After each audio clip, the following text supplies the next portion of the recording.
C'est une atmosphère morose qu'on pouvait constater ce lundi matin dans la plupart des écoles sillonnées à Kaloum, Dixine, tout comme dans la commune de Matam. Et selon certains encadreurs que nous avons trouvés sur place, cette situation de morosité s'explique par la peur de certains parents d'élèves. Faible fréquentation des élèves à cause des parents d'élèves qui disent à leurs enfants de ne pas venir. Mais l'encadrement au collège Kolaya était vraiment effectif, était là. Mais vraiment les parents, on leur demande de laisser leurs enfants de venir. Parce que nous sommes à la moitié maintenant de l'année. Il ne faut pas qu'on cherche à boycotter les cours.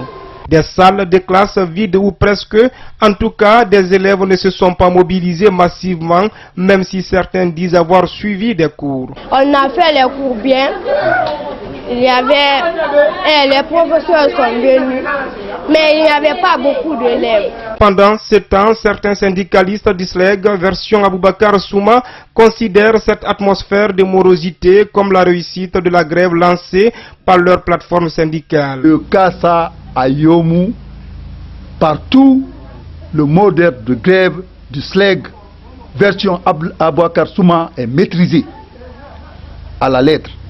Parce que les enseignants demandent à ce que leurs conditions de vie soient améliorées. Tout à fait normal. L'État s'ingère dans les affaires syndicales, ce qui n'est pas normal. Même la constitution guinéenne autorise l'association syndicale. Et de l'autre, même s'il faut prendre des boxes pour démolir la partie adverse, les syndicalistes légitimes ne se gênent pas. Dr Sissavané et autres qui qualifient d'illégal la version syndicale d'Aboubakar Souma demandent au gouvernement de prendre ses responsabilités. C'est-à-dire, la vérité c'est que ce que M. Souma est en train de faire, on a dit c'est une rébellion. Parce que la rébellion, c'est pas autre chose. Hein. C'est de se soulever contre une autorité légale.